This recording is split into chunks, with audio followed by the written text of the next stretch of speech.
So, so intervening in the space that's off kilter, so to speak, we now create the opportunity of connecting this way and creating a bit of a social life in all of these four pieces.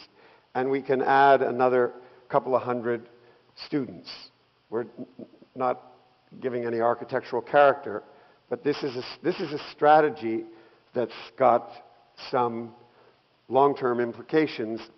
We're arguing that we've been told McKinnon is a tough building.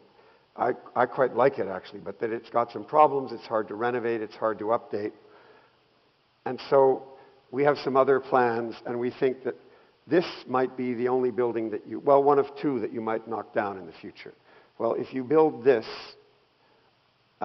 which we think would socialize these buildings and add enough beds and then some to allow you to knock this down, then there's some other things that are possible.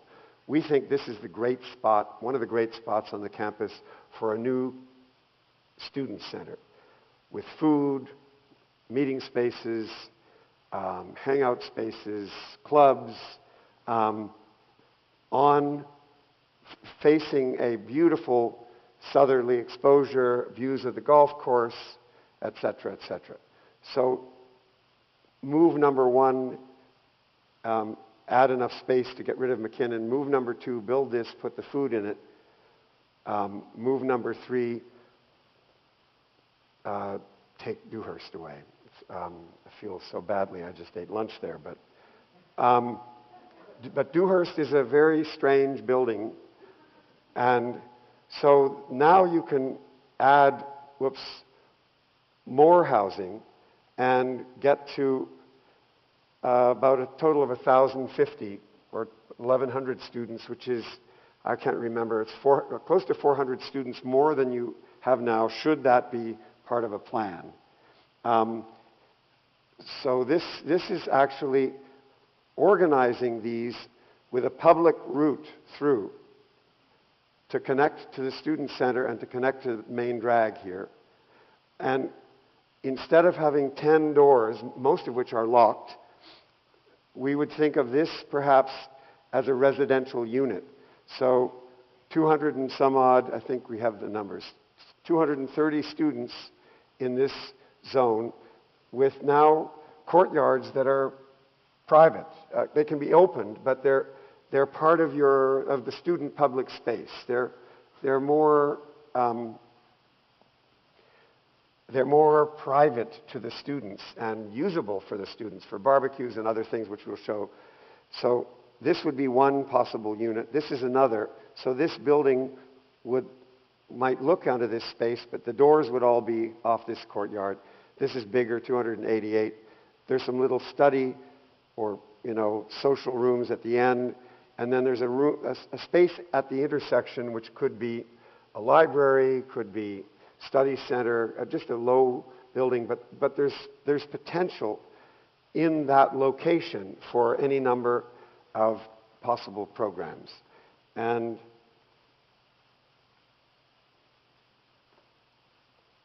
so that's showing how that would work. And that's a kind of master plan. And now we're going to talk a bit more about atmospheres. And I'm noticing we're short on space. Short on time. I'm sorry, we're not short on space. We're definitely short on time. But so this is the main path. This is this Café Caron here, art building, theater building. By the way, there's a lot of brick that could be open. Classrooms could look out into this space. This is a north wall. Art rooms love north light. There's there's a bathroom right here in the theater. I can't remember where, which is just infelicitously located, but perhaps you put a window in it. And this, again, is the academic thing. This is the housing thing. And that's the student center. That's the first time we've sort of shown that. And this is parking with green spots in, so that they're very efficient parking basins, but they're not completely devoid of trees.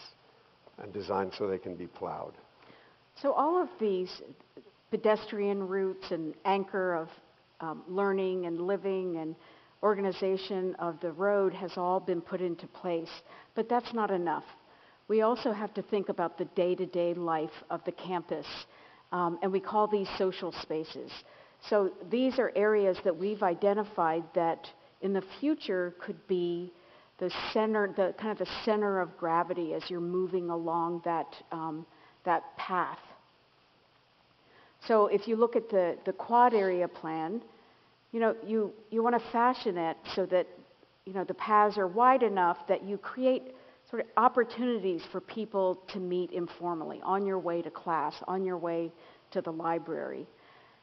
We also think that the quad could be activated. This is Harvard Yard, and we actually were involved in this project where we simply bought 300 chairs and put them in Harvard Square, and in Harvard Yard, and suddenly it became this active, wonderful place to be. If you move on to the cafe arts area, there's an opportunity to put a cafe there, but to also make outdoor areas. You have brick there already, to make outdoor areas where you could put tables for people to go and study when it's nice out, or to just meet for a quick sandwich. And there's also at the center of that space one of these great moments, landscape moments on the campus, which is there is this pine grove in kind of a hollow, and it's a wonderful stand. And so when we were talking about the architecture and the landscape, this is one of those opportunities to really marry those two, so that you almost can't tell where one begins and the other stops. Oh, well, so this is just the idea that you'd make a building with almost no foundations. It becomes an architectural prescription. You put it on posts, you locate the posts where you don't harm the roots of these buildings, and you let this little pavilion float in that stand of pines, and then it extends and connects to Michelle's building and becomes this whole Café Caron thing. This is a little building that we worked on. We've done in a stand of trees, live oak trees, where we didn't take a single branch down. So that's just showing strategy. And then moving on to the campus center, which Peter identified earlier. So you've moved outside of the cafe area, and you're again moving along the spine. So we're going to look at several areas. This is a potential for an amphitheater, potential for a large field that could not only provide space for pickup games, but also just breadth and openness on the campus. And then, of course, there's the campus center. And one thing about the campus center is just it's on a slope. It'll have a lower floor and an upper floor. The upper floor probably would go out into the landscape above it. The lower floor would go onto the lower landscape. We would imagine that somehow or other there would be a lot of possibility for eating outside, whether on a terrace or taking something and eating on the lawn. It means that in good weather, when people are sort of socially inclined, this building has an expansive quality.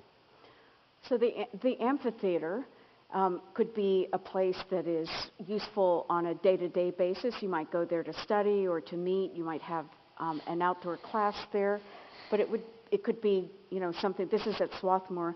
You could actually make seats, or it could be something very informal, which is just making it out of earth, so students can use it. But again, it's creating these social spaces along that spine that we've created.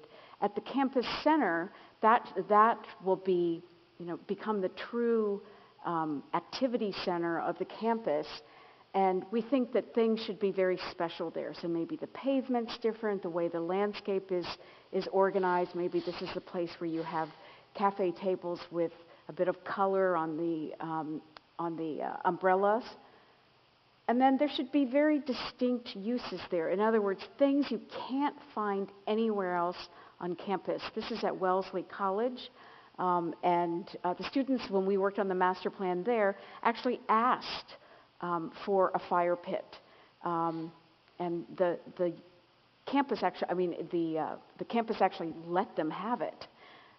So this is something controlled by students, and we think you could have something like that. And again, that relationship of the campus center to the larger landscape is so important. So you basically feel like the building and the landscape are kind of swirling and going in and out, and neither is strong without the other.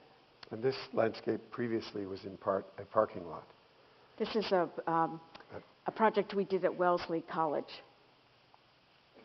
And then that open field that we saw, that we placed in front of the campus center, to the south of the campus center, might be a place for a pickup game, or it might have slopes around it that you could simply sit and enjoy the weather. So this is the existing condition of that area. This is where the campus center would be. This is where that field would be. And maybe it could look something like this. So there's that pickup field there. Imagine the campus center there, and there's the spine of the path that goes through the campus. And just to linger on that, I would linger on that for a second.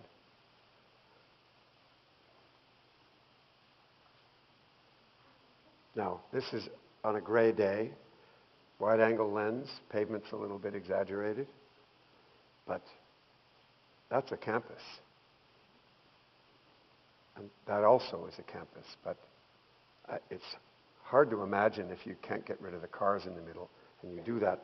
This is actually almost dead center in the campus, faces south, on the way to and from all the good stuff. Stone's throw from where people would live, stone's throw from where people would study. I guess when this drawing was complete, for me, this was another, aha, this is really transformative. Okay, so you choose this or that. That's a cheap. That was a cheap shot, that's wasn't a cheap it? shot. And then the housing area, of course, now that there are these, not one big space that doesn't have a sense of scale, but in fact courtyards that are intertwined with the building, it provides a better scale and better atmosphere to hold, activities outside.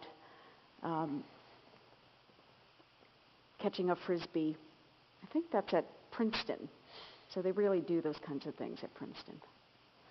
And then opportunities to really let it go.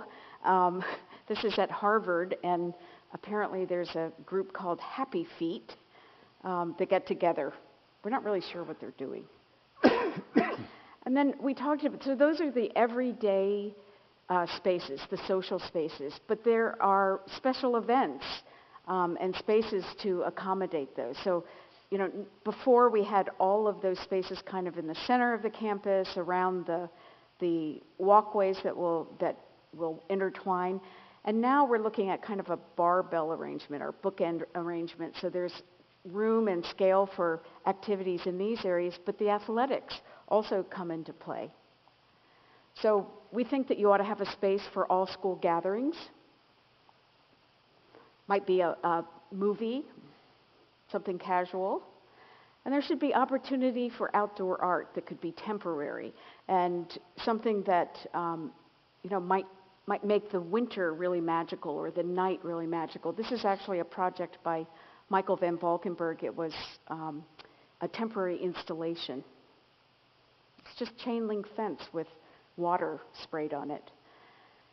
And then there also have to be venues for outdoor concerts, and those can happen any time of day and any time of year. And then we have this notion that the athletic stands that you have now, perhaps those could be made into a bermed area so that you could actually sit within the landscape on hard surface seats and watch games. And then you also would have some regulation fields, and those might be able to be integrated into the landscape with either some topography, the forest on the outside, but something that is a little bit different than just flat fields, but something that integrates it into the landscape. To go back to that one, we're proposing facing the campus center to put a pickup field instead of the soccer field, which we propose to move. It needs to be rebuilt. We're proposing to move that near the athletic center. But we think that strategically putting parking near there in that seam along the perimeter road will be very useful and actually very popular because it's close to lots of things. But this is a strategy for having it right there, but kind of hidden in plain sight. So you connect the near landscape with a medium landscape that's a berm and a far landscape that's the forest, and the cars are taken. It's just an editing of the visual environment, but I think it transforms how you feel about a place. This actually happens to be a project at the University of Iowa that our firm did. And then there's also a place for a new landscape type. So right now at Bishop's, you have the forest, you have the plains, you have water, and those are all wonderful assets to the campus, and that starts to creep inside the campus. So you start to get groves of trees that feel like there's this special place to be. But you also have issues with hydrology. These rivers flood every season, and these are the main locations in which that occurs. So looking at that predictable cycle of flooding, we start to ask, well, is there a way for us to return some of these spaces to really what they want to be, which is a wetland? So it's introducing a new landscape type to the already generous portfolio that you have.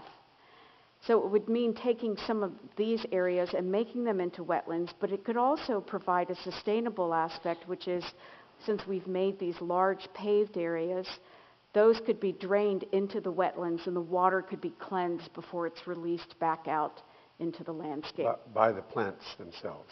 So right. Every parking lot has a way to have its stormwater go into a wetland and then infiltrate out.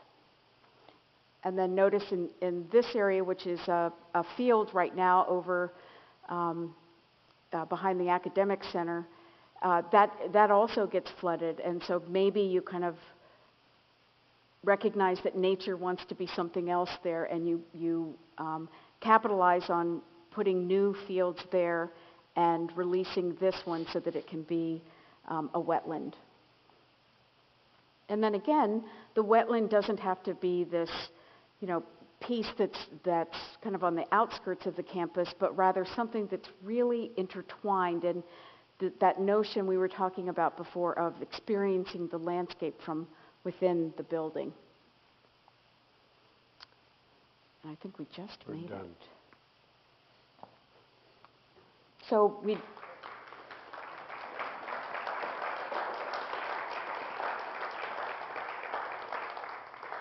So now this is your opportunity to give us some feedback on this and to ask questions, to fill in anything that we didn't get to or explain very well. So we welcome your comments and questions. How do all of these beautiful outdoor terraces work in the winter? Well, they would have to be cleared of snow. But I think that they would be designed in such a way that would be possible. Having outdoor terraces on this campus is no different than any other campus that's in a temperate condition. In other words, because you have a winter campus, I don't think it precludes having those spaces available.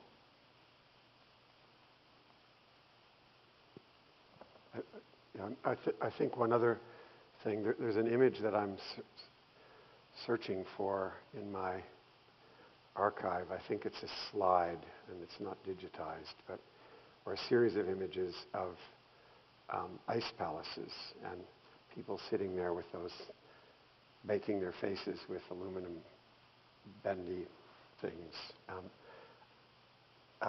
Those terraces, those are mostly south-facing, and they would be designed so they drain properly. They're easily cleanable with respect to snow. But if the wind isn't blowing through them, and if they are south-facing, whatever the temperature is, it'll be a lot warmer there. And that's part of what we're trying to do is navigate through the campus and find the spots that, like those ice palaces, which were crafted, purpose-built, would tend to be attractive. I mean, today was plenty warm enough. There were lots of spots if you're out of the wind where it was nice to sit. But Go ahead. I guess we have to point when there's more than you next. The idea of the bridge over the river sounds great. I wonder, though, how much thought you've given to the fact that with the new 410, which is going to take a lot of the traffic off College Street, whether you've taken that into consideration when you talked about sort of taking College Street out of the equation. That's one part of the question. The other part is that there's a lot of talk about College Street from the Lion down to the university as not being what you want to have, and I haven't seen any reference whatever to that in what you talked about. So, if I understand correctly, to the second point, there are some proposals to improve College Street, and College Street will likely have less traffic and certainly less trucks, right? So how do those changes fit into our thinking? Is that your question? So College Streets with trucks, without trucks will be already a wonderful improvement for sure. It's possible to plant more trees, make the sidewalk wider, but if Bishops and Lennoxville are going to continue to have a relationship, and if I were at Bishops and I was a kid, I'd love to be able to walk into town, and I think the town would like for me to walk in and spend my money. I would think that path over a pedestrian bridge floating in the landscape and feeling part of the river would be far, far nicer than the most improved College Street, plus it's shorter. So I think College Street will be terrific if it gets better, but it's sort of over there and Bishops is here. So I don't think the improved College Street makes the bridge a bad idea. Maybe I think that improving College Street's a good idea, and I think the pedestrian bridge that allows the river to be the threshold to Bishops is also a good idea. Is that a fair answer? Go ahead. What about you hinted at the parking situation a few times? Like how many parking, you talked about that different campus, more people would be able to stay on campus. What about the number of parking spaces? Like, do you have a ballpark number of parking spaces that there will be with this plan? What we have now? In this plan, the number of parking spaces actually increases. Neil, do you remember by how many? Yeah. So you're not getting any worse in your parking, and in fact, we're increasing it. Go ahead. Well, what about for people who have limited mobility? Not necessarily people in wheelchair, but I have colleagues who have bad hips, bad knees, arthritis. There's actually one of them who asked me to go ahead with that question. Is there going to be some parking that's not going to be on the outside? Well, this parking lot actually is pretty close to the center of things. And in every parking lot, you have to set aside handicap spaces. And they have to be the most convenient that they can be. So in this lot, we would put spaces here. And all of these paths are at a very low slope.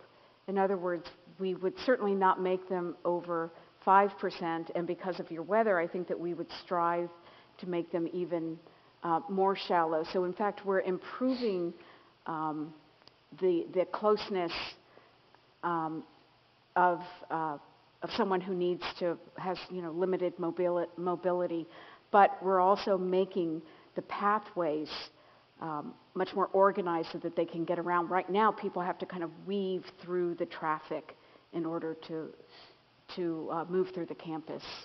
But just to clarify, there's a whole accessibility consciousness to the making of a plan like this.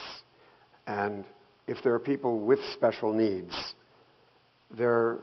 one addresses those issues, I think, on an individual basis. Maybe there are small pockets of parking that people get to that are adjacent to their buildings, or maybe one could imagine that campuses have increasing numbers of electric vehicles that are used for events or emergency purposes. Maybe someone, there's an on-call 2 minutes and you get a ride, as in airports, for example.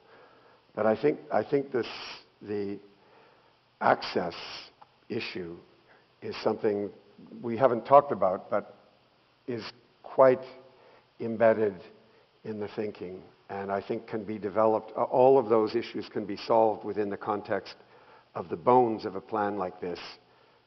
They'd be kind of further developing of it.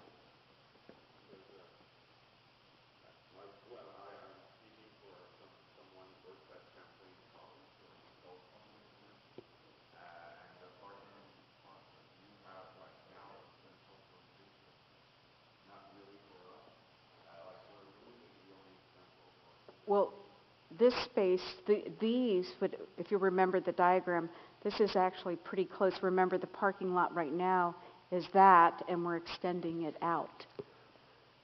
But also, we may have missed any number of things, and your comment is well taken as something for us to consider. Shall we go up into...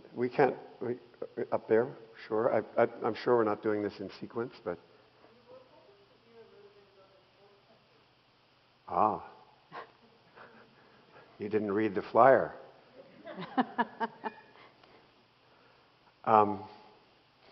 Well, the sports center is the impetus for all of this. I mean, what were you hoping to hear?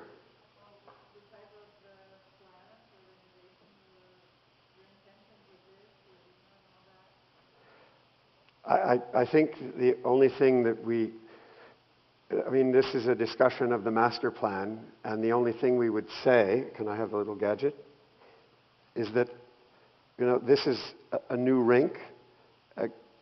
Allows for some things to happen over here when we move the rink.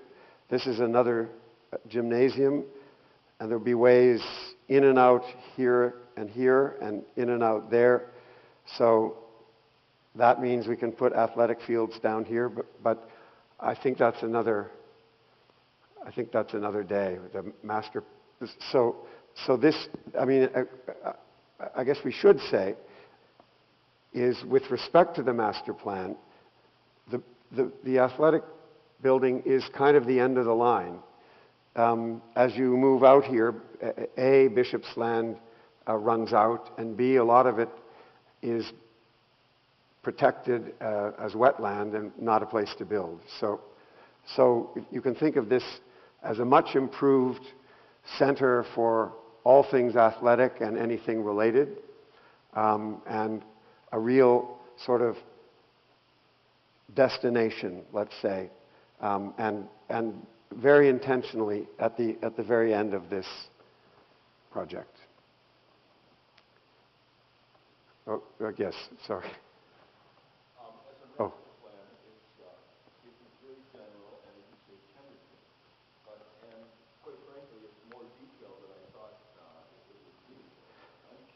Is that good? Is that good He's or gonna bad? talk. We're gonna find out. It exists. Because some things that you propose seem to imply the necessity of doing other things. That is to say, there's a certain priority, and perhaps it could be best expressed in a chronological way. In order to do this, you have to have this, and so on and so forth. Now, as part of the master plan, have you laid out a kind of chronological, idealized sequence of how this is to be put in place? Well, there's certain things that are of necessity chronological, and there are other things, many, many things, which can happen randomly.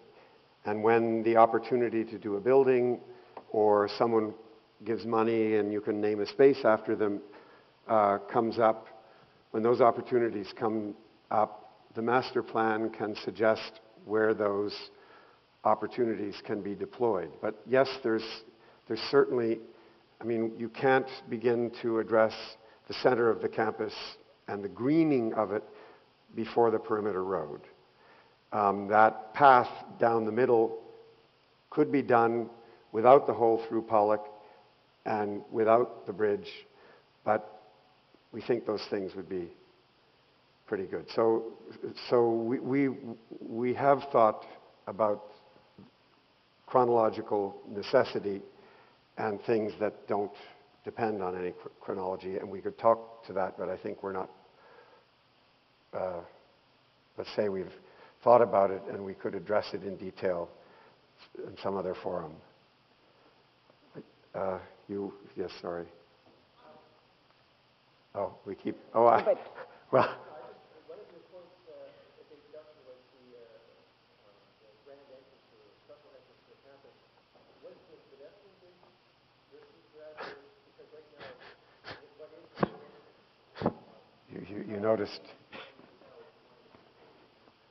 You noticed something we forgot. Should we talk about it? Yeah, sure. Go for it. We did forget about it here. We forgot completely about entrance. We've given entrance. We were so enchanted with this idea. But yes, one of the first things that we noticed when we came to campus is that there really isn't a clear way to enter the campus. And by creating this loop road, you start to create a organization of how one gets in and out. So what we're proposing right now, this roadway,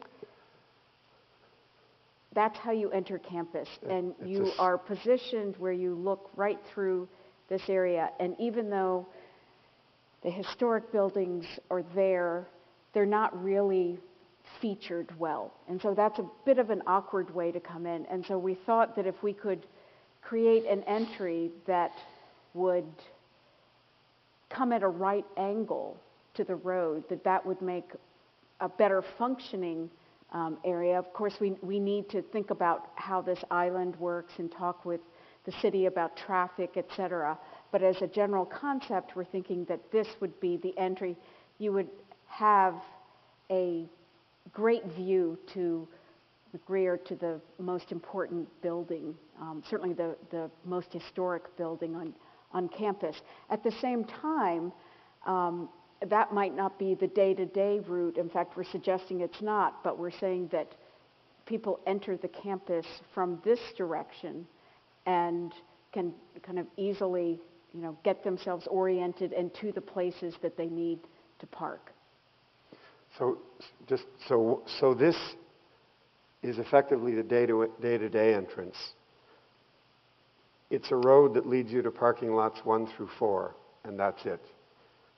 Very simple to give people directions. At the moment, it's quite barren, and the gym, I joke, it's a little cruel, but it looks like a Zeller's or something. It's a big, featureless building with a sea of cars in the foreground. So what's crucial to this is that road be put back in landscape, and that the views, and that you feel that you're entering a beautiful landscape. And we haven't developed this, but this building is a big, bulky building. There's nothing you can do about it. It needs some strategic screening. But that's the day-to-day big sign, welcome to Bishops. And this is more likely the special entrance, honorific entrance. And I guess we're also thinking that this is two ways to here, but possibly nobody goes out that way. And you can see we've adjusted, not only, this is a kind of speedy off-ramp, which takes you into Bishops, and McGreer is over your right shoulder. So the right angle allows it to be, it's a beautiful perspectival view of one of the great buildings on the campus. And we're also, this is in the future, proposing that we would take the road which goes very close to McGreer and move it further away and create a kind of a green, a proper foreground for the oldest and in many ways the most distinguished building you have here. So, yes, sorry, I don't know. Oh, sure, over there.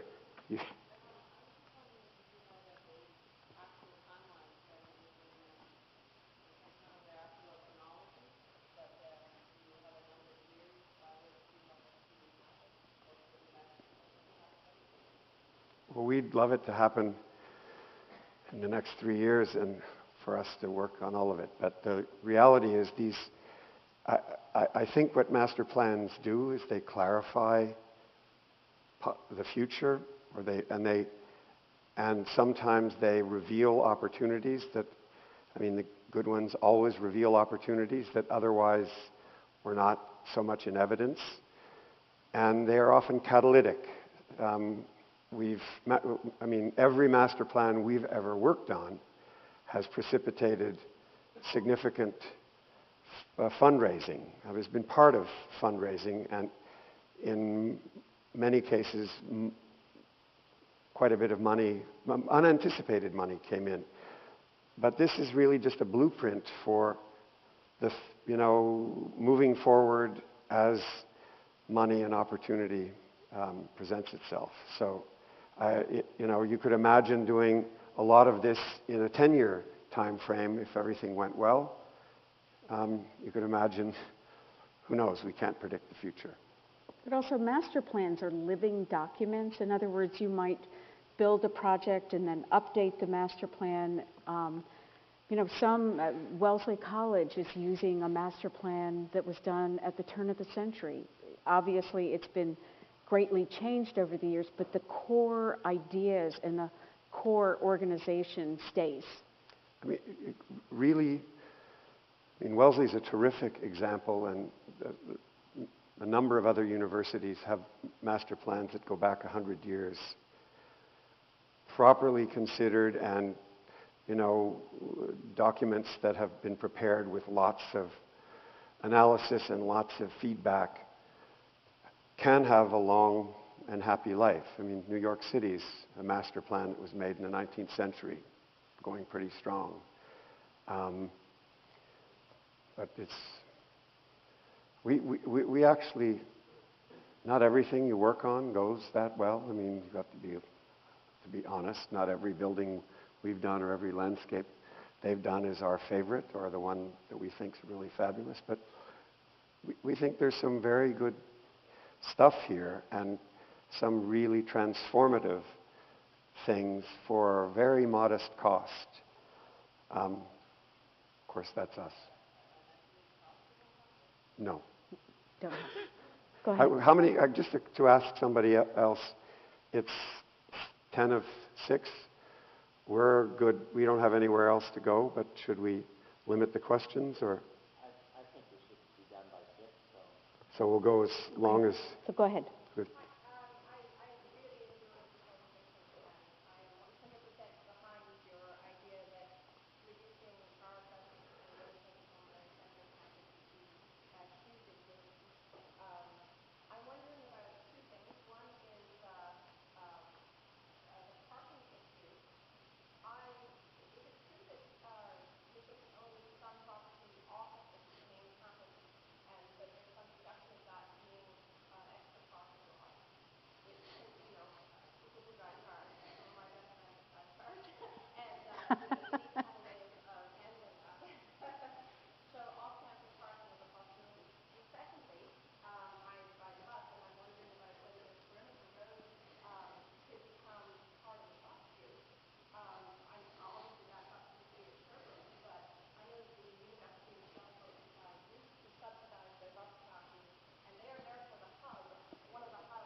The off-campus. Well, off-campus parking, if necessary, is possible. We sort of think it's not. We don't anticipate it being necessary. There is a bus stop that provisionally, the bus might come in here and turn around and go out. One of the things about parking lots, or what's happening with cars and car usage and car strategic thinking, is that in part we're trying to people are using the car less. Legislation and policy is trying to induce that behavior, more bicycle use, more bus use, more walking, all good for you, all better for the planet. But there are other things, given that, as you say, some of your friends drive cars and I drive a car. One of the things that we can do is induce better behavior and better performance. So if you drive around Montreal these days, you drive along and it'll tell you exactly how many parking spaces are available in every building downtown, in every building, every lot. So if now we've had some pushback, but the way Harvard, for example, runs its lots, everybody has a card. Actually, you have a chip on your windshield. You go into a lot for which you have a permit, and you paid handsomely for this permit. And every time you go in, it registers you in, and it registers you out, and the time that you've been there. They gather data, instant data, and they adjust pricing, they adjust location, and what's happened is that they're getting much more effective use. They're actually getting more money and happier customers with the same amount of parking. So when you have 4 lots, you have a way of knowing who's in and out of them. And then actually with that kind of data, there's even some feedback with respect to when classes are scheduled for certain people who are car-based. So we're in, as we know, a kind of a wild data age. So we would say if we've got a few more parking spaces here, by modifying behavior a little bit and managing the data, they will operate like significantly more parking. This will, properly run, this will feel like 10 or 15% more spaces than you have, not less. Now, you might.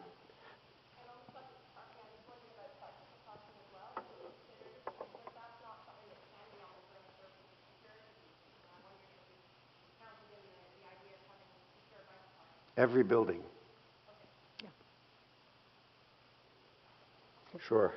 Well, actually, let's get somebody that hasn't Oh, yeah, asked a sorry. question. Go ahead. So I was just wondering about the very first note idea. I see, I would say, 2 major concerns in this service. The entrance near the core center is usually one of the first one I would think that is getting flooded. Also, if you look at the other end, in the librarian area, the topography, I believe, is one of the worst areas to drive around campus, and this is one of the most dangerous. And finally, another question is, I would have expect better, I would say, easier campus access for people who come from the St. Francis Road, which I think is to be used by most people coming from the east part of Quebec.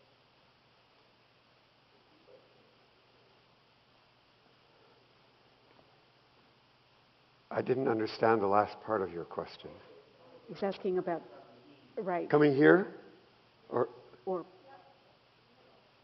this is north, this is east, and that's west.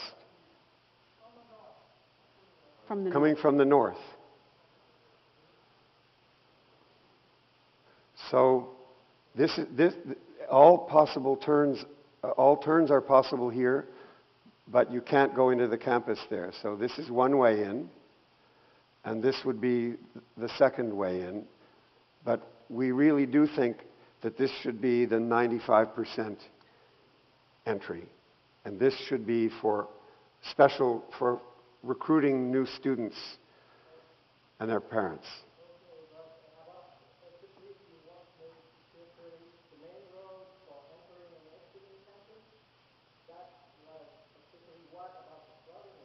Here.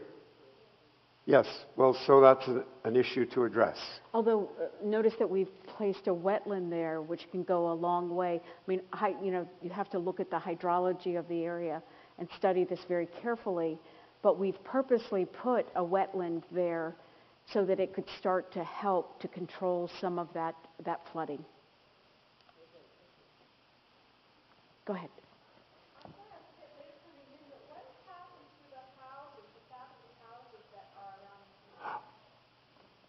They should be there. Well, we'll continue an extension of this.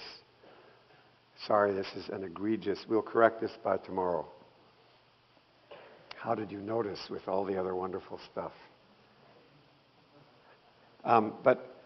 So there's. It's a very good question. They should be there. There's some impingement possibly, or some conflict between this building and one of the houses there, but this is a long time in the future. And possibly in the long future, they won't be there, but we'll have to ask the principal how to deal with this issue. They weren't supposed to just disappear without anybody saying anything.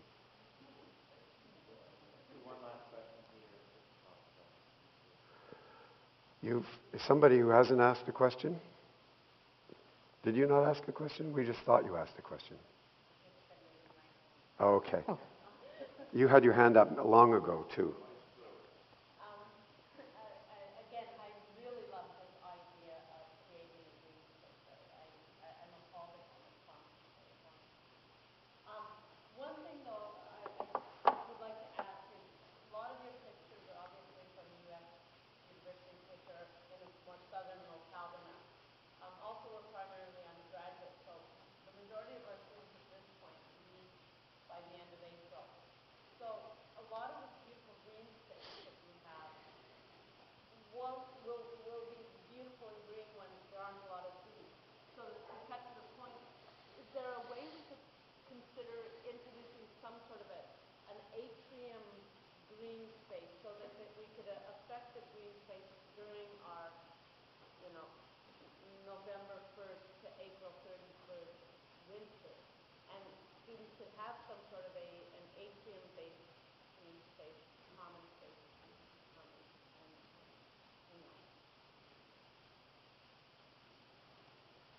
Well, you're asking a very delicate question, and I being a Canadian who lives in the United States, I'm sort of against those things. And there was an era when houses were built without porches because we're mostly a winter climate. And there was an era when we thought Montreal would be an entirely underground city. And we put the subway in, we did all that connecting, and the surface, St. Catherine Street, is still not recovered. And I think that we should, first of all, winter we should actually look at this in a more sophisticated way. But the tough part of winter is sort of the end of December until sometime in February, when the days are getting longer. Suddenly it goes to 40 or 50 degrees. I mean, it's been 40 or 50 recently. It's not short, but I think the springs are just exceptional. As are the falls. And the falls are exceptional. And I think that south-facing path and the possibility of the academic world being experienced in something that can be either inside or outside, that's as far as I would go. I think but that's complete personal bias. I think that the contemporary thinking about atrium, et cetera, really goes to, because those are actually very hard spaces to sustain. So it's the idea, what we're advocating for is the idea that you already have a terrific landscape. Let's just make it more available to you visually while you're in buildings.